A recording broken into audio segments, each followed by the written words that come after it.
51 कुंडीय गायत्री महायज्ञ के दौरान मोतिहारी शहर के मेन रोड मीना बाजार में सैकड़ों महिलाओं ने निकाली शोभा यात्रा। रविवार को भूमि पूजन कार्यक्रम किया गया। इस संबंध में राजेश कुमार श्रीवास्तव ने बताया कि 29 मार्च से 1 अप्रैल तक कार्यक्रम आयोजित होगा। इस अवसर जिले व बाहर के हजारों लोग शामिल हो रहे हैं। उन्होंने बताया कि परम पूज्य गुरुदेव एवं वंदनीय माता जी के दिव्य संरक्षण में नारी सशक्तिकरण वर्ष 2024 से 25 के अंतर्गत शांतिकुंज हरिद्वार के मार्गदर्शन में शांतिकुंज हरिद्वार के संतों द्वारा नगर भवन परिसर में 51 कुंडीय शक्ति संवर्धन गायत्री महायज्ञ संपन्न कराया जा रहा है, जिसमें पुंसवन, अन्नप्राशन, नामकरण, विद्यारंभ, उपनयन, दीक्षा, जन्मदिन, विवाह दिवस संस्कार निःशुल्क कराए जा रहे हैं।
पधारी और उसी देवी शक्ति को हम चैत्र नवरात्रि के रूप में कल से पूजेंगे, उनकी उपासना करेंगे।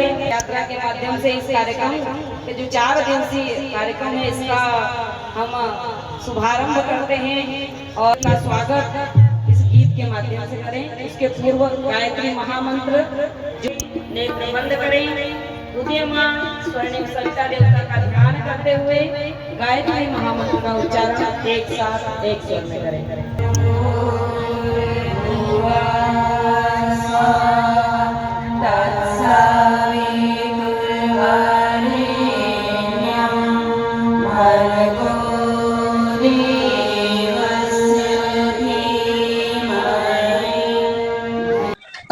परम वंदनीय माता जी की जन्म शताब्दी वर्ष है 2026 में, और साथ ही परम पूज्य गुरुदेव ने जो अखंड दीपक प्रज्वलित किया था 1926 में, उसके भी 100 वर्ष पूर्ण होने वाले हैं 2026 में।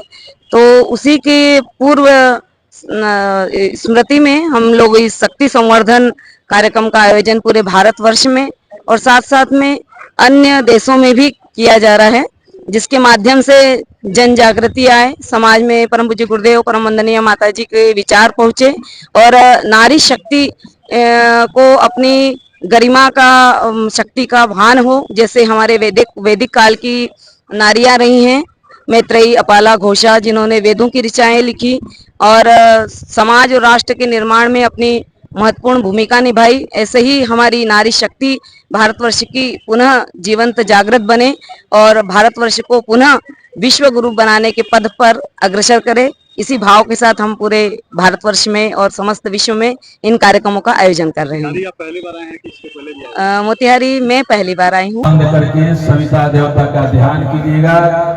गायत्री माता की सूक्ष्म शक्ति आपके मस्तिष्क से होकर के शरीर में प्रवेश करेगी, आप शक्तिमान हो जाइएगा। आंखें सब कोई बंद कर लें, सविता देवता का ध्यान करते हुए गायत्री महामंत्र बोलते रहे। भर्गो देवस्य धीमहि धियो यो न। आह्वान किया गया, 33 कोटि देवी देवताओं का आह्वान कर इस जगह को शुद्ध किया गया। उसके नेक्स्ट डे तीसरे दिन आज हवन यज्ञ में हजारों की भीड़ उमड़ी। उसके बाद उसमें विभिन्न संस्कार कराए गए। हमारा जो 16 संस्कार विलुप्त होता जा रहा था, उस संस्कार को हमारी गायत्री परिवार पुनर्जागृत कर रही है, जिसमें पुंसवन संस्कार, अन्नप्राशन संस्कार, दीक्षा संस्कार, नामकरण संस्कार और विभिन्न संस्कारों पर जोर दिया गया।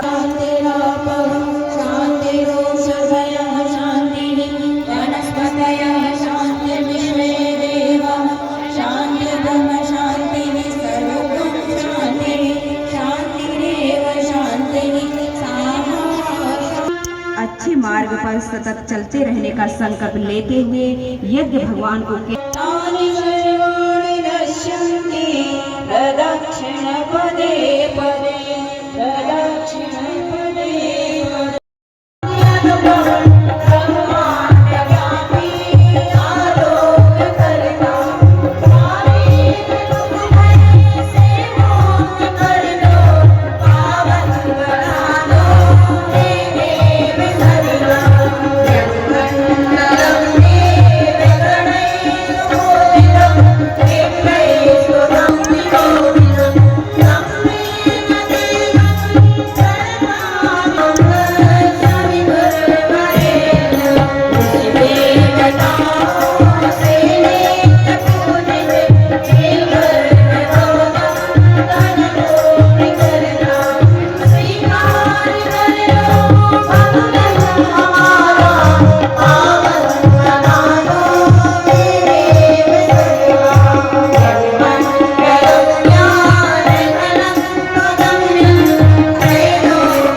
आज शाम में दीप यज्ञ हुआ। दीप यज्ञ में भी हजारों महिलाओं ने भाग लिया और हजारों श्रद्धालुओं ने यहाँ भाग लिया। सर ऐसे मोतिहारी में कुछ बदलाव हो रहा है? मोतिहारी में गायत्री मंत्र का प्रभाव देखने को मिल रहा है। गायत्री मंत्र हमें शांत रखता है, निरोग रखता है, यश की प्राप्ति होती है। लोगों में यह सद्बुद्धि जागरण करने का मंत्र है। हमारे गुरुदेव पंडित श्री राम शर्मा आचार्य का कहना था कि मनुष्य में देवत्व और धरती पर स्वर्ग का अवतरण तभी होगा जब हम गायत्री मंत्र के शरण में जाएंगे। और गायत्री मंत्र सद्बुद्धि का मंत्र है, और सद्बुद्धि ठीक रहेगा तो सब चीज ठीक रहेगा। तो हमारे शहर में तो यज्ञ भी हो रहा है उसी के लिए कि हमारे शहरवासी निरोग रहें। शहर में एक यज्ञमयी वातावरण बन गई है, इससे पर्यावरण की शुद्धता होती है। आज मोतिहारी में इतना 3 दिन तक जो यज्ञ हुआ, उसमें वातावरण में अगर चेक किया जाए तो जरूर पॉल्यूशन का मात्रा बहुत कम हो गया होगा। उर्वरा शक्ति बढ़ती है यज्ञ से। अभी हाल ही में रिसर्च आया कि यज्ञ के जो राख होते हैं उसमें पीएच का वैल्यू बेसिक हो जाता है, यानी कि 7 से ज्यादा हो जाता है, बेसिक होता है। उसको घोल कर पिया जाए तो एसिडिटी कम हो जाए, ऐसा रिसर्च कहता है। हम तो 20-22 साल से जुड़े हैं।